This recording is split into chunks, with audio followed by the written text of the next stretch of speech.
Meu Senhor e meu Deus, creio firmemente que estás aqui, que me vês, que me ouves. Adoro-te com profunda reverência. Peço-te perdão dos meus pecados e graça para fazer com fruto este tempo de oração. Minha Mãe Imaculada, São José, meu Pai e Senhor, anjo da minha guarda, intercedei por mim. De certeza que já ouviste falar da Madre Teresa de Calcutá. Era uma pessoa realmente impressionante, não achas?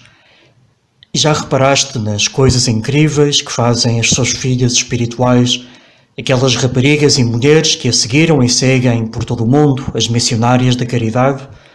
Vou só dar alguns exemplos da atividade que elas realizam. Recolhem moribundos das ruas para cuidar deles de modo a poderem passar os seus momentos finais com o mínimo de dignidade. Têm centros para acolhimento de leprosos, onde foram cuidados milhares de leprosos que eram escorraçados e ficavam entregues à sua sorte em condições miseráveis. Acolhem crianças órfãs ou abandonadas ou maltratadas ou deficientes e cuidam delas. Em 1976 ficou famosa uma fotografia da Madre Teresa, hoje Santa Madre Teresa, com um bebê sorridente nos seus braços. Ela acabava de tomar a seu cargo 5 bebés abandonados pelas suas mães na sala de maternidade de um dos principais hospitais daquela cidade. Mais tarde soube-se que no mesmo hospital havia 102 bebés nas mesmas condições, e Madre Teresa disse que ficaria com todos a seu cargo.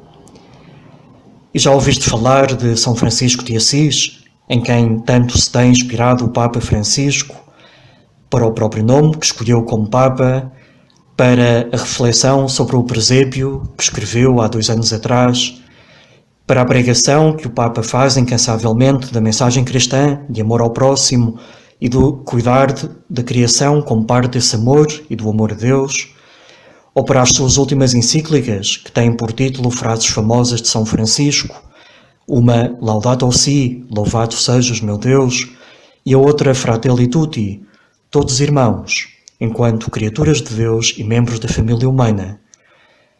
Já ouviste falar, talvez numa meditação recente dos 10 minutos, do beato Damião, que gastou a sua vida cuidando de leprosos numa ilha do Haiti, chamada Molokai, onde eles eram abandonados à sua sorte, tendo vindo ele próprio a contrair lepra e a morrer dela. E já ouviste falar de São Maximilian Kolbe, que em Auschwitz se ofereceu para morrer no lugar de um pai de família, tendo morrido à fome e depois com uma injeção letal. E lembras-te de Santo Inácio de Loyola, São Francisco Xavier, Santa Faustina Kowalska, Santa Teresa d'Ávila ou Santa Teresinha do Menino Jesus? Todos eles, dentro da variedade dos seus carismas e espiritualidades, têm em comum isto. Foram pessoas que seguiram a Cristo no caminho da vida religiosa ou consagrada.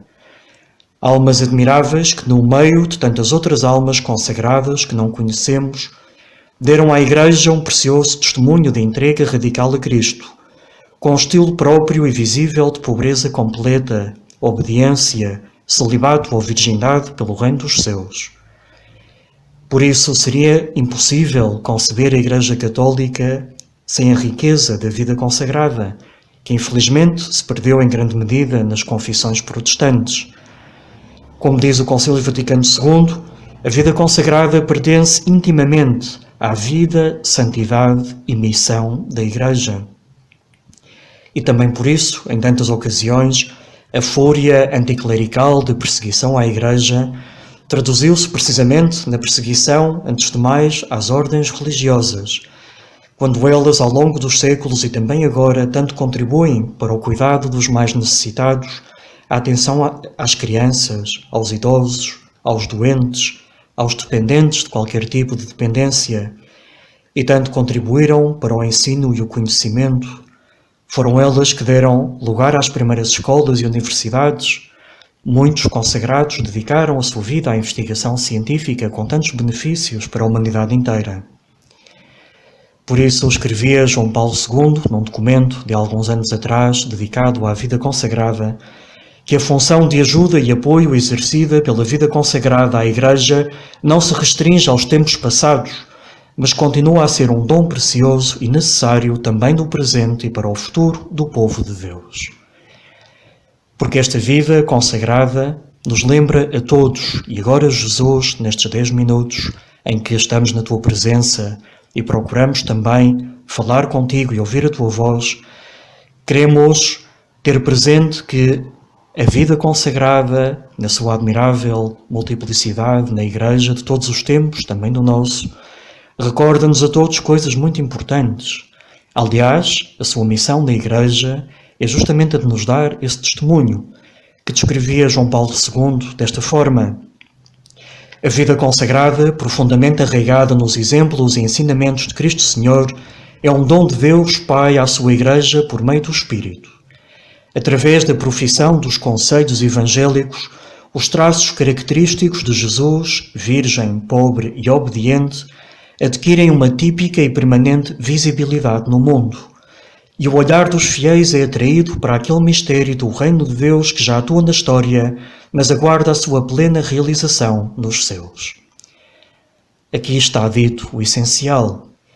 A vida consagrada é uma forma visível, mediante um estilo próprio de vida, que tem modalidades muito diferentes, que imita de perto a Jesus, virgem, pobre e obediente, um exemplo do estilo de vida, com o estilo de vida próprio do seguimento radical de Cristo, ao qual estão chamados todos os cristãos. Ao ver a sua vida, dizia o Papa, o nosso olhar é atraído para o mistério do reino de Deus que já está presente em germe na história, mas aguarda a plena consumação nos céus. Por isso, a Igreja sempre destacou o testemunho escatológico próprio da vida consagrada. Esta palavra é um bocado estranha, escatológico, mas vem de eschaton em grego, que significa as últimas coisas, as realidades definitivas. Cabe à vida consagrada lembrar-nos essa realidade definitiva, a nossa plena união com Deus na vida eterna. Dizia ainda o Papa João Paulo II, com o olhar fixo nas coisas do Senhor, a pessoa consagrada lembra que não temos aqui cidade permanente, porque somos cidadãos do céu. A única coisa necessária é buscar o reino de Deus e a sua justiça, implorando sem cessar a vinda do Senhor. Assim o testemunha o exemplo da Santa Madre Teresa de Calcutá. Escreve um seu biógrafo que quando ela tinha apenas um grupo pequeníssimo de seguidoras, viviam todas no mesmo quarto, lhes dizia: rodearemos o mundo inteiro com uma corrente de amor. Sim, uma corrente de amor. E desenhou um terço abraçando o globo terrestre e a cruz cobrindo Calcutá, onde estavam a começar. Alguns diziam: mas o que ela levou a cabo é só uma gota de água no oceano. Ela própria o reconheceu muitas vezes, dorida, mas essa gota cresceu e tornou-se num caudal imenso. Inicialmente a sua ação só beneficiava umas quantas pessoas, mas depois chegou a milhões. Não só centenas de milhares de necessitados cuja situação aliviou, mas também a milhões de homens, mulheres e crianças que, comovidos e impressionados, sentiram o desejo de ser melhores, mais generosos, menos egoístas, que, sacrificando-se, contribuíram com o seu dinheiro ou o seu tempo e trabalho para as obras de caridade da Madre Teresa.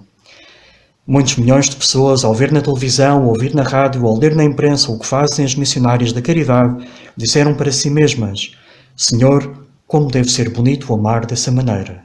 Faz com que eu também sinta esse amor e o pratique.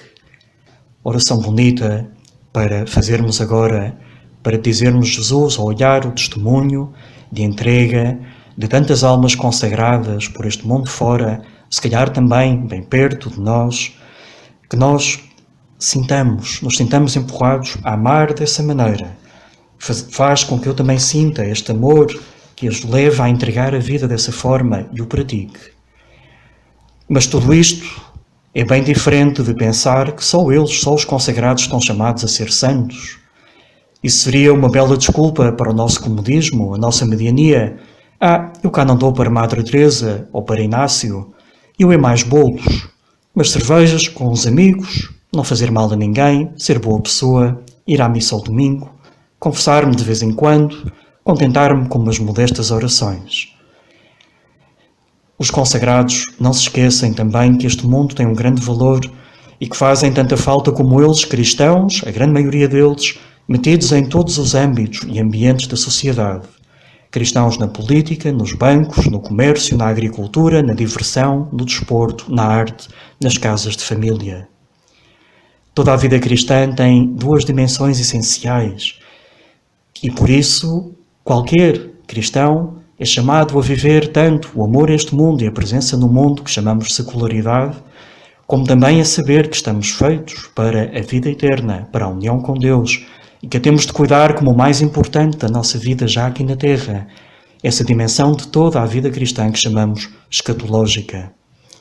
Nem os leigos devem sentir-se neste mundo como se fosse a sua pátria definitiva, nem os consagrados devem desprezar as realidades do mundo como se não tivessem valor aos olhos de Deus, até porque tu, Jesus, te fizeste homem como nós e viveste durante a maior parte da tua vida na Terra uma vida de família, de trabalho e de convívio social.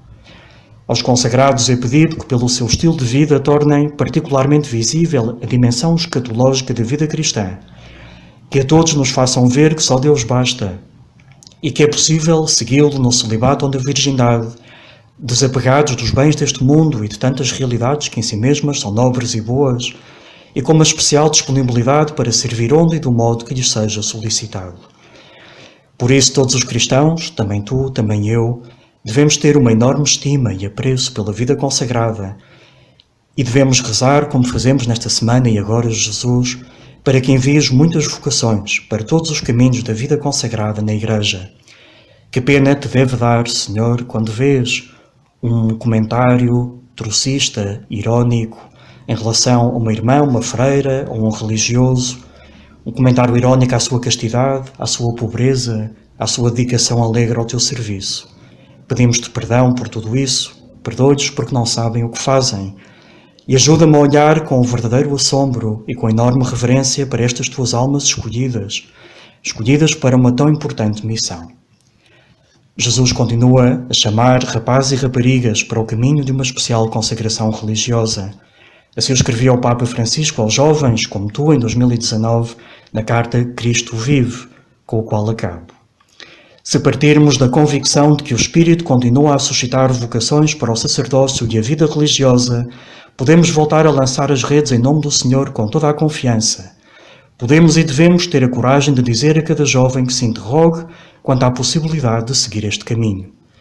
No discernimento de uma vocação não se deve excluir a possibilidade de consagrar-se a Deus no sacerdócio, na vida religiosa ou noutras formas de consagração.